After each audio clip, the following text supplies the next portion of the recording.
A very warm welcome to the Cricket Library podcast. My name is Matt Ellis and we have an exciting chat coming up for you in just a few moments.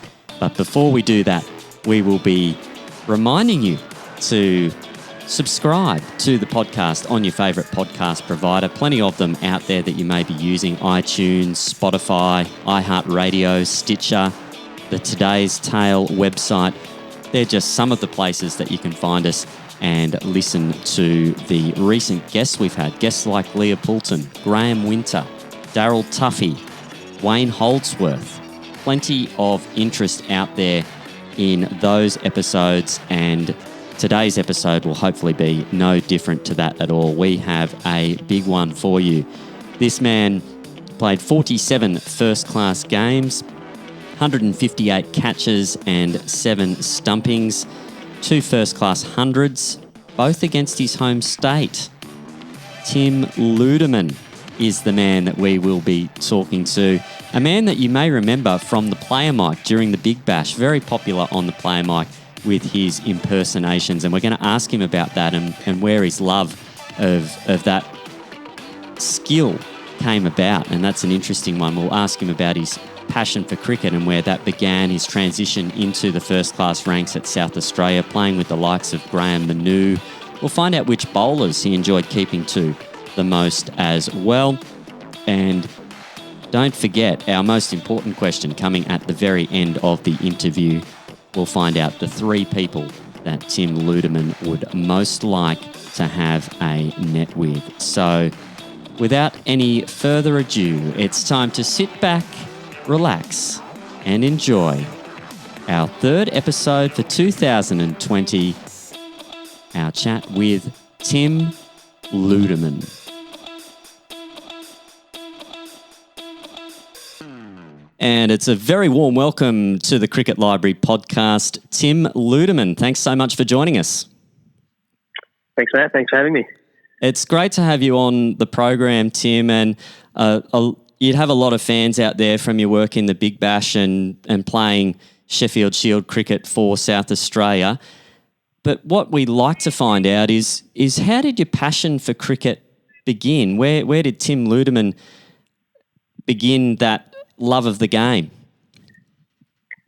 It's a good question, I suppose. It's one you don't get probably asked a lot these days because it's always about the Big Bash and other short form cricket. But I grew up in a small country town down near Warrnambool called Miranda or Nullawarre, and I suppose I was lucky enough to not have much else out there really apart from footy and cricket. So it was depending on the season that time of year, but cricket was always summer, and then I suppose the real love for it came when I was I would have been 7 or 8, I suppose, and Santa Claus actually gave me a set of keeping gloves and pads.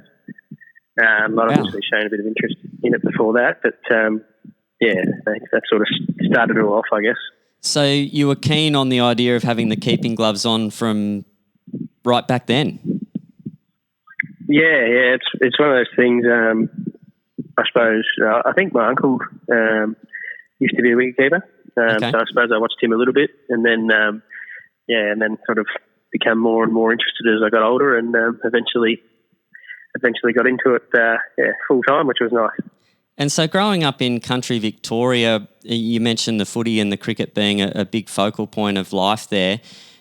Did you get into playing club cricket and rep cricket at a young age, or did it take a little bit of a while for you to progress from just loving the game to sort of playing more formal kind of cricket? It's an interesting one because I was it's more of a district in Miranda than a town, I guess. So it was a farming district, so there wasn't a lot of numbers there. So I sort of started playing in my brother's junior team, which was under 17s at the age of 11, and then I was just filling in, batting 11 and fielding a fine leg, and then after I got the keeping gloves and slowly got better at it, I suppose I started wicket keeping and batting 11, and that's probably how that all happened. But I was lucky enough to have some good people in that way who I suppose helped me with my cricket, and then eventually started playing like Dowling Shield and under 15 bolters and things like that, representing the Western Waves in the Victorian Cricket Pathway. So I suppose I got exposed to some pretty good cricket as a junior, and one probably playing at a young age with my older brother, and then two probably playing a bit of senior cricket from a young age as well out in Miranda. Yeah, now having an older brother, I've got an older brother myself, and I used to love it whenever my brother's team was short and they'd let me go and get on the field. Were you just loving every minute of, even though you, as you mentioned, you say you were going fine leg to fine leg, were you like a pig in mud being out there with your big brother? Yeah, it was pretty cool. I remember my first game. It was quite an interesting one because I was literally just filling in because they were very short on numbers, and I actually had to borrow a pair of my mum's tracky pants. So I didn't even have white. I just had a pair of white tracky pants on running around. And then the game got quite close. I come out to bat 11 and my brother had retired on 40 or 50. I can't remember what it was back then. But he came back out to bat. So I was actually batting with my brother. I think I got 11 not out. Wow. Yeah, batting with my brother at the end, trying to get us over the line. So it was quite interesting. Back then you had to, my brother, he was captain, so he had to tell the opposition to bowl slow to me because I was only a young fella. I think after a little bit, when they couldn't get me out and the game was sort of on the line, they started to think, well, bugger that, I'm gonna bowl full pace. It was quite an interesting experience straight up, I suppose. And after that, your pathway into professional cricket, growing up country Victoria, did you play any underage representative cricket for Victoria before you moved across to South Australia? What was that transition like? Yeah, lucky enough to play a little bit. I sort of, I suppose, tried out for all the pathway stuff coming through, but missed out on most of them. I was always sort of in the last sort of 20 players, I guess, in the under 15s and 17s, but never quite good enough to make it, which I suppose for me was disappointing because I love cricket so much. But I suppose it was good in a lot of ways because I didn't get handed anything straight away, I suppose, so I had to fight hard to get to where I wanted to get to. And I suppose I had pretty strong beliefs that I wanted to play first-class cricket. So it was probably a good motivator and a good driver for myself. But eventually I got my crack at that playing Victoria under 19. And yeah, played that and did okay. And then I suppose the opportunity came up probably a couple of years after that to go play in South Australia. And any other players in that under 19 group go on and play first class cricket? Was it a strong year for Victoria 19s? Yeah, it was a pretty strong year. We didn't win the tournament. New South Wales won it, but they had an unbelievably good team. But we had Aaron Finch was the captain. Wow. We had Sean Dean played a bit of second 11 cricket. We had Steve Gilmore who played a few games for Victoria. I'm forgetting a few here, but yeah, we had probably, I think there's 5 or 6 who ended up playing first class cricket out of that year, I suppose. And Finchy, another country boy as well. Was it good having another country boy in the mix? It was, yeah. I think we were probably lucky that year. There was quite a country boys who made the team. So I suppose that's probably why we came together so well, maybe, and played pretty good cricket. But yeah, it was certainly an enjoyable tournament. David Saker was our coach. He was sort of starting his coaching career at that point, so it was pretty cool to play under someone who's obviously gone on to do pretty good things in the coaching area. So yeah, that was a good experience too. Now, you go across to South Australia, as you mentioned. Graham Manu's there at the time. What's it like going to a place like that where you had Manu at the time on the fringes of playing for Australia and eventually did play for Australia? Was that a bit of a lure to go and learn from someone of his stature? Definitely. Probably at that time I followed state cricket pretty hard because I obviously love the game a lot. And then, you watch Graham Manu wicketkeeper, and he's probably one of the more pure wicketkeepers that's ever played the game. So to I suppose, get the phone call to get offered a rookie contract to move over to South Australia with Jamie Cox, and then, it was something I certainly wanted to jump at. It was quite a good fun period, I suppose, being his backup wicketkeeper and learning from one of the greats. And was it a bit of a step out of your comfort zone, having to move states, not necessarily knowing lots of people there? Did you see it as a bit of an adventure or a bit of a challenge, or a mixed emotions there? Yeah, it was an interesting one because I suppose I'd always wanted to play the highest cricket I could, and I moved to Melbourne to university and to play cricket when I was sort of 18. So I'd already made one move out of the country, so it probably made it a little bit easier. But to go to Adelaide, I suppose I'd never been to Adelaide before, and I didn't know one single person there. So to go over there was a pretty big thing for a little boy from the country, I suppose. And I'm a pretty shy kind of person. You probably wouldn't think it when you see me on the player mic or whatever, but I actually don't. Yeah, I'm not an overly out there sort of person. So to go over there, it was a challenge, but I'm glad I did. It was a really good opportunity and something, I've made some great friends over there and really enjoyed my time in South Australia. And you eventually get your opportunity to play Shield cricket in 2009, and on debut you make 62 with the bat. Can you talk us through the lead up to that game and then finally being out there in the middle playing first class cricket? Yeah, it was a funny one. It probably came a lot quicker than I thought. Move over there and being back up to Graham. Normally you don't get too many chances. You sort of sit there and you just bide your time until the right opportunity presents itself.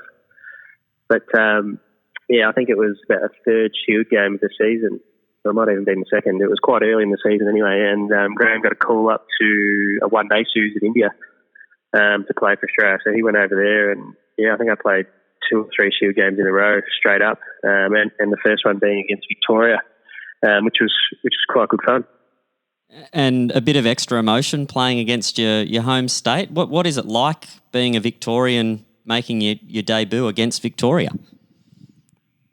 It was an interesting one. I suppose you grow up in Victoria and come through the pathway system, but that's the way cricket is now. It's you move for opportunity, and especially being a keeper. Obviously, it's a hard spot to find a gap. So you got to go where the opportunity presents. And to play against those fellas, they had a bloody good team, a serious team at that stage. So to come up against them first game was probably a good thing because you don't.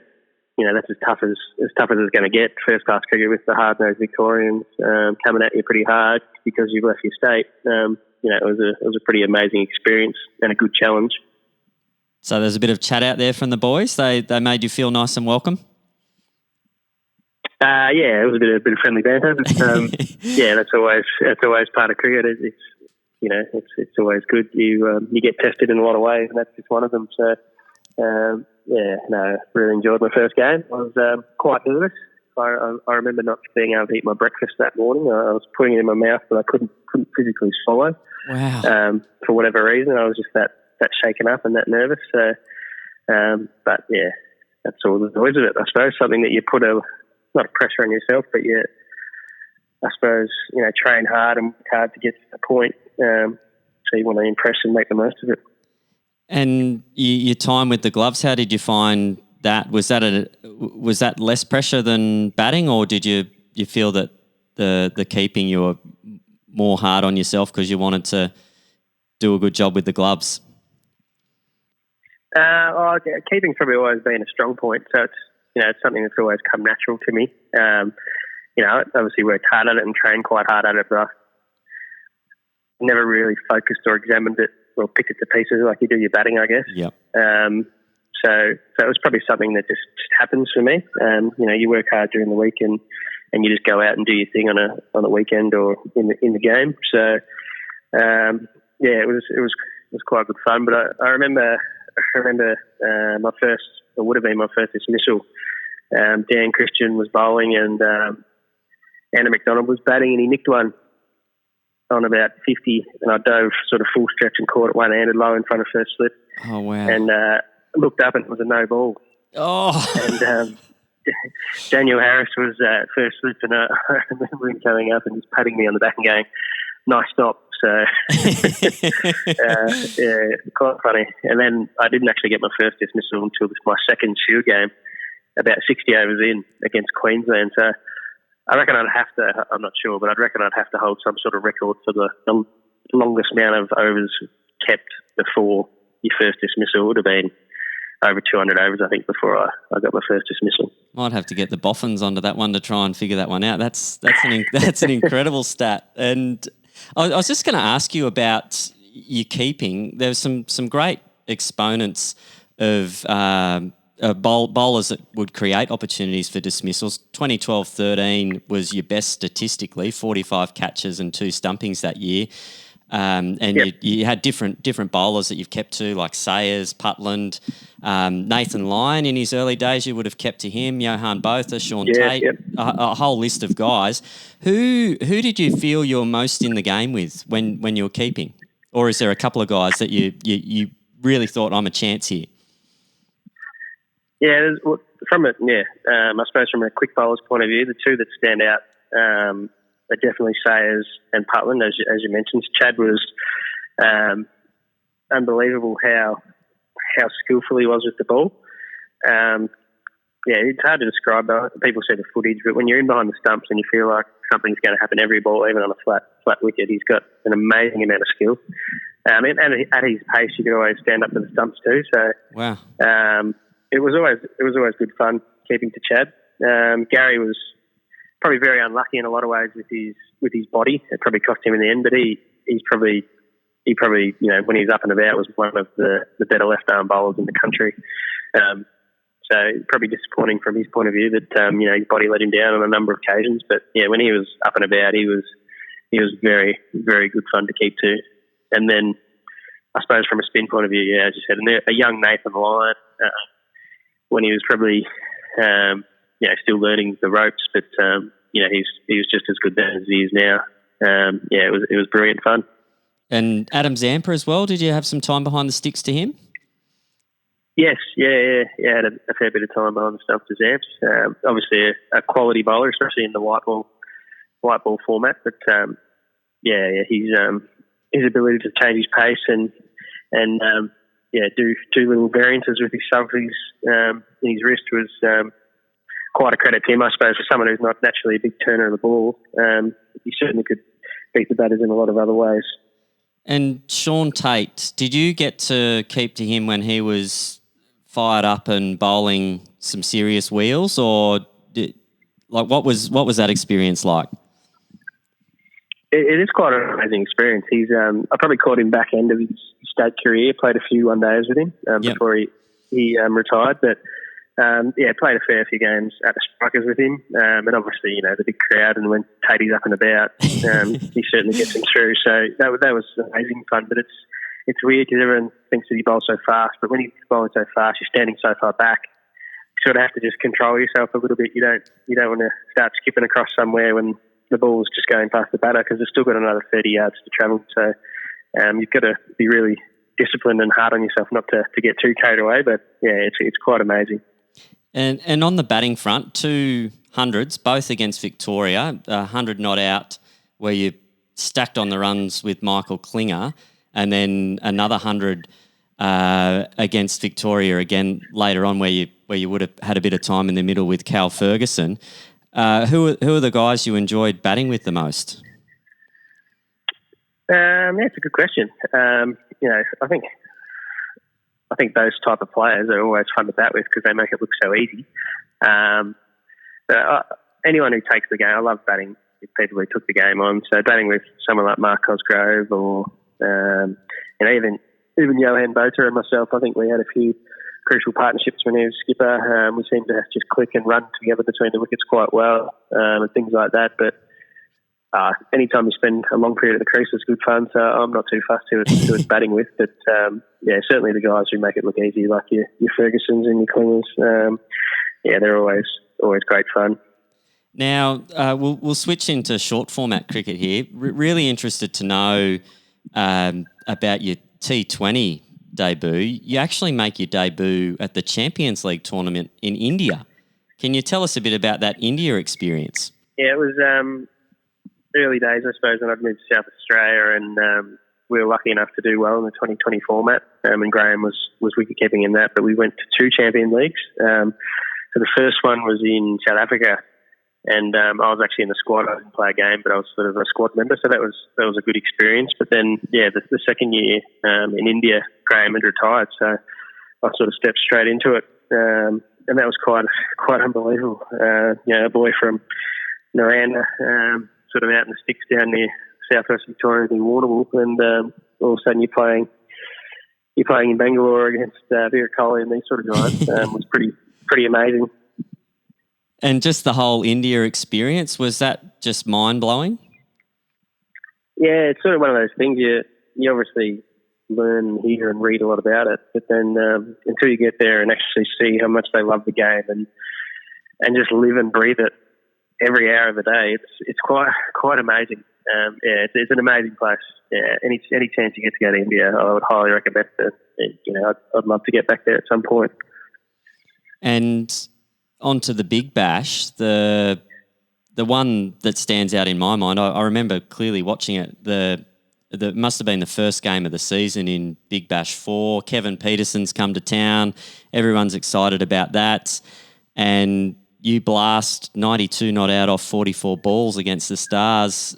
Can you talk us through the build-up to a Big Bash season and what it was like executing your skills right from ball one? Yeah, the build-up was always brilliant. It was good fun as a player.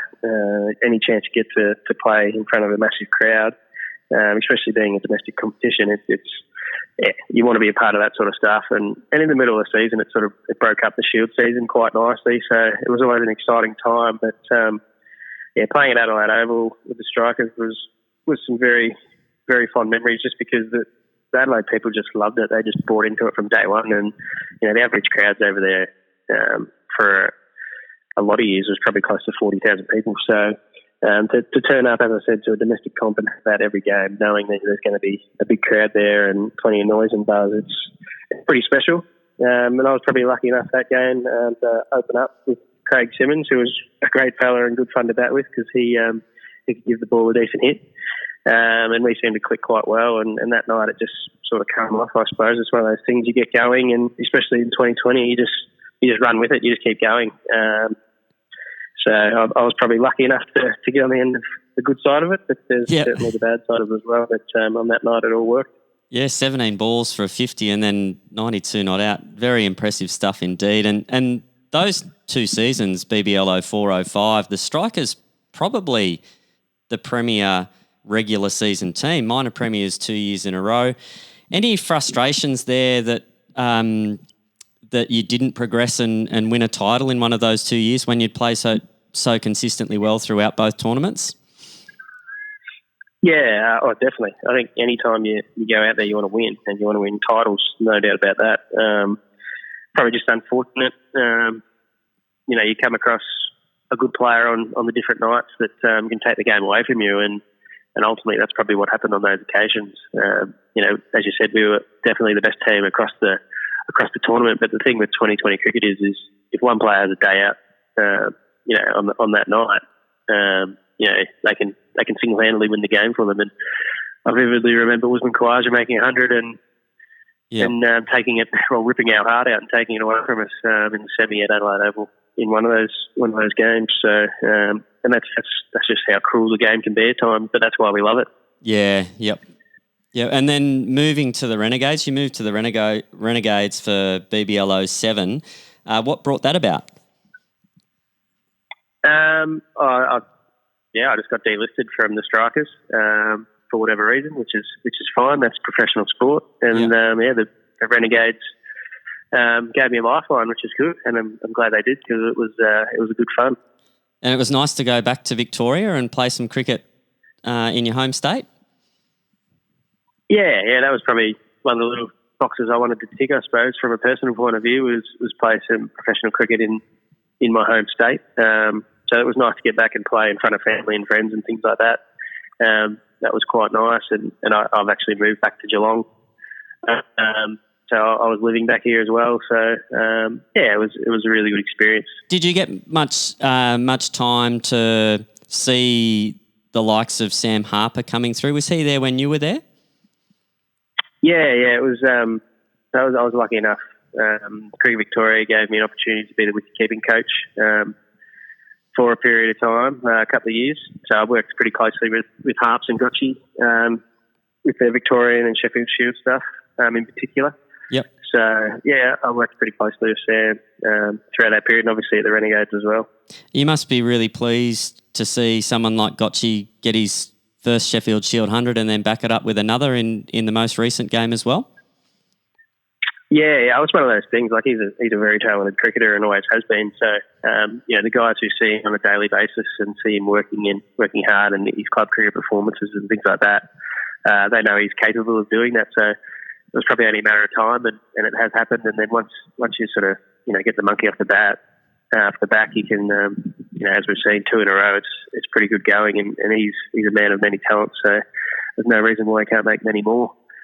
And just on the crop of keepers coming through at the moment, are there any particular players that you like the look of? Obviously, Alex Carey doing exceptionally well in the white ball format for Australia. Are there any keepers where you think, well, maybe in a couple of years, if Tim Payne hangs the gloves up, this person would be next in line, or someone else, or anyone you like the look of out there? Yeah. Obviously, Tim Payne is a genius, so get that out there first. He's comfortably the best keeper in Australia. But, Alex Carey's obviously doing some good things, and he's a really nice fella and drives a high standard. He's a great natural leader, and I think that's probably been noted by a lot of people since he's gone into the Australian system. But I think the one that's probably sneaking on the radar a little bit is Josh Inglis from WA. I really rate his glove work and his batting. He's a proper keeper to me, which I like. He's got nice strong legs and really powerful with natural hands. So yeah, I'd like to see him get more of an opportunity, and hopefully he can grab it, because he's doing good things for WA, and as I said, I really rate his glove work quite highly, which, being a natural keeper myself, I suppose that's probably what I look for first. I don't look at the runs too quickly. That's certainly a factor, but I'm always looking at the glove work first. And like the last thing on the Big Bash, one of the things, if you Google Tim Ludeman, the first thing that comes up is you doing some impersonations, and very enjoyable viewing for us at home watching the Big Bash. Can you tell us what kind of brought that about, in terms of when did you learn that you could do the voices, and what kind of gave you the urge to do it during the commentary? It's a good question. I get asked this one a lot now. It's one of those things as a kid when I was coming through, when I was playing cricket at a young age. I'm a bit embarrassed to admit this, but I used to mute the TV and commentate myself. I always wanted to be a commentator when I was a kid as well. It was probably my 2 things I loved, was playing cricket and commentating football and cricket. So I would mute the TV and commentate for mum and dad from probably from 5 and 6 years old. So and then in the end, I started trying to do it in other people's voices rather than my own. So that's probably how it started. And then as I was growing up, I sort of added to it every now and again. If I heard a voice that I thought I might be able to do, I'd have a go at it, and people would, family normally and friends would give me feedback and go, yeah, that sort of sounds pretty good. So I'd just keep working at it until I thought it was good enough to show off, I guess. And then I suppose from the Big Bash stage, I think Damien Fleming was probably the first one who must have got wind of it and did ask me about it. So I suppose that's how it started on the mic. But I guess from my point of view is, you see people on the mic and they give you all the cliche stuff. I just wanted to show that there's another side to me, not just the cliche cricketer who answers like he's talking to, just got to say the right things and do the right things. There's actually, I've got a bit of a personality as well. I'm not just a stick in the mud. I try and be fun and funny. So I just wanted to show a bit of a different side to me, I guess. And I was just going to ask about being on the player mic and concentrating on the game and trying to do your job well. Did you find it was a nice little distraction, or did it put extra pressure on you? That's a good question. I don't think it put extra pressure. It probably, wicket-keeping was a hard one, because sometimes, you get the little effects that come through the mic in your ear that, rubbing on the microphone and things like that is quite loud in your ear. So if you're trying to concentrate every ball and watch the ball coming, it probably it was quite distracting at times. So it was probably good that you had to really focus in and make sure you were concentrating while you were on the mic. But probably the hardest bit is just the pack that actually goes on your back, because as a keeper, if you roll over and land on it, it's going to do some damage. So that's probably the hardest part of it, I suppose. Yeah. Now, just one last thing on your cricket, and then I'm keen to ask you about what you're doing now. You did play a 2-day game against South Africa back in October 2016, and you made 167, not registered as a first-class game or whatever, but it was a pretty high-quality South African attack you were facing. How much does a game like that mean to you and sit in your memory? Yeah, I suppose it was good fun. More than anything, I hadn't played a tour game at that point, and then to get the opportunity to play against South Africa, who were during that time they're at their peak, I suppose. They went on to actually beat Australia in that series on home soil. So to slog a few runs against them, it's something that I fondly remember. It was a good challenge and good fun. And I suppose at that point, looking back, when it did happen, I'd been dropped from the South Australian team, so I probably had a bit of a point to try and prove that I still had a bit of cricket left in me as well. So it was probably nice to do it against that type of opposition. Yeah, outstanding. And now moving on to what you're up to now with your coaching, you've moved out of high level professional cricket and into doing some coaching. Are there any coaches that influenced you that you kind of bringing some of their style into how you go about your coaching now? It's a great question. I've probably been lucky enough to have quite a few good coaches over the journey. Probably lucky enough during my early days to have a coach by the name of Ian Lefty Wright from Warrnambool, who was sort of a stalwart in southwest Victoria.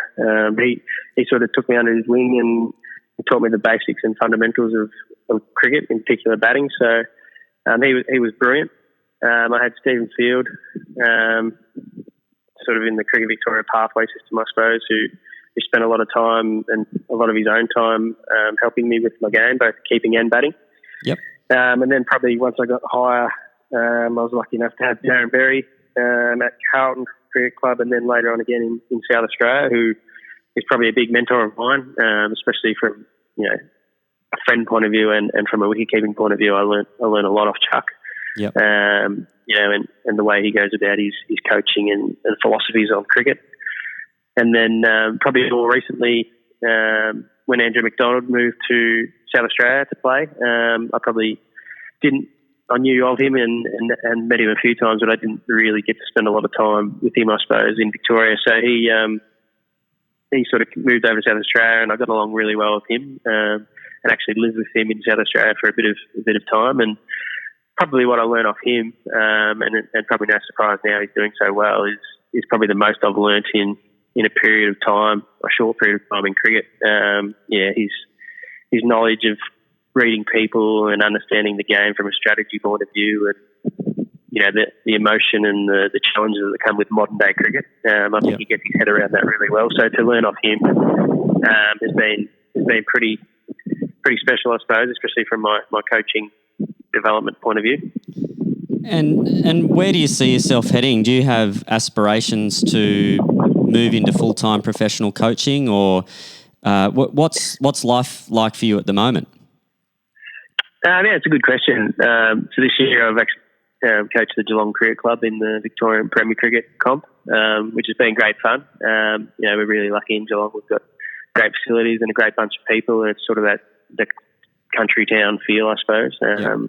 And we've got a big breeding ground this side of the Melbourne City, I suppose, or this side of Victoria. So that's been great fun. But I'm actually going to probably step away from the game a little bit this or next season. I'm going to give up the coaching for a little bit. I've just had a baby and started a new job. So probably priorities have changed a little bit. Cricket's no longer number one. So I'll probably just have a little break and see what happens. But coaching's something I love, and I think I'll get back to at some point. I'm only 32, so I think there's plenty of time left for coaching. That's for sure. And what's your work involved at the moment?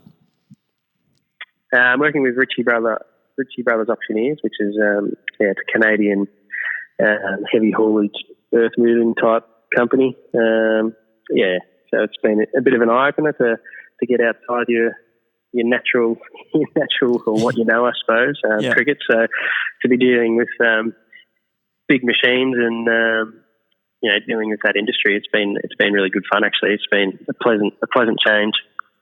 Outstanding. Now we're about to wrap things up, and we wrap up with the same question with all of our guests, and it's a bit of a favourite out there with our listeners who'd love to know, Tim Ludeman, which 3 people you'd most like to have a net with. They can be current players, they could be celebrities, they could be anyone you like, living or dead. Who would you like most to have an hour in the nets with? That's a very good question. I think first, straight off the cuff, would have to be Jack Russell. Obviously, being wicket-keeping tragic I am, to spend an hour with him would be pretty good fun. And I don't think I'd be getting him to throw balls. I think I'd rather throw balls with him and watch him catch. Even though he's quite old or older now. So I think that'd be good fun. It'd be hard to go past Sachin Tendulkar. Lucky enough to play it against him, and it was pretty good fun. So to spend an hour and just pick his brains would be pretty cool. And then probably the last one, probably be Gilly, I suppose. He's growing up watching him and how he changed the keeper's game from a batting and wicket-keeping point of view. To have an hour of him talking both keeping and batting and his thought processes would be pretty good fun. Yeah, that sounds outstanding. Jack Russell, a bit of an artist as well. He's pretty good with the paintbrush, isn't he? He is, yeah. He's I believe he's very good at it. Yeah, I think I've seen some of his work online, and great gloveman for England back when I was growing up. I remember watching him play as well. So three great gets there: Jack Russell, Sachin Tendulkar, and Adam Gilchrist. That'd be absolutely outstanding. Well, thank you so much for taking up some of your time on your Saturday, Tim, to spend with the Cricket Library podcast. I really appreciate it, and I'm sure our listeners do as well. And we wish you all the best with a young family and life in the future. Thanks, Matt. Thanks for having me. Cheers. A massive thanks to Tim Ludeman for joining us on this edition of the Cricket Library podcast. What a great story. Growing up in country Victoria, getting his first taste of cricket, running fine leg to fine leg in his brother's under-17s team as a youngster. That 11 not out he made in that game. And then, of course, Santa Claus delivering the goods as he often does. Some wicket-keeping gloves under the tree. A fantastic story, that one as well. Playing with Aaron Finch, captaining him in the under-19s for Victoria. And that move to South Australia, what a move that proved to be, heading over there and learning from Graham Manu, who was one of the most pure wicket-keepers of his time. So a tremendous story going into first-class cricket, having the opportunity to play at that level, and of course his time in the Big Bash on the player mic. I was interested to hear about that, and I can just imagine him commentating games on the TV when he was growing up. I think a lot of kids would probably do that. I know that's something I was really interested in as well when I was growing up. Hearing about some of the bowlers that he liked to keep to as well, some good ones in there, that's for sure. Sayers and Putland, the two prominent ones back in the day for South Australia, but some other big names as well. Nathan Lyons, Sean Tate, among others. And what about that net session? Tendulkar, Jack Russell and Adam Gilchrist. What a wonderful time that would be for everyone involved there. Well, it's time for me to say goodbye. Before I go, please make sure you take the time to subscribe to the Cricket Library podcast. Share this episode with your friends on your social networks so we can get word out there about what we're doing. Hope you've enjoyed this one as much as I have. And we very much look forward to bringing you some big guests in the future. This has been Matt Ellis for the Cricket Library podcast. Bye for now.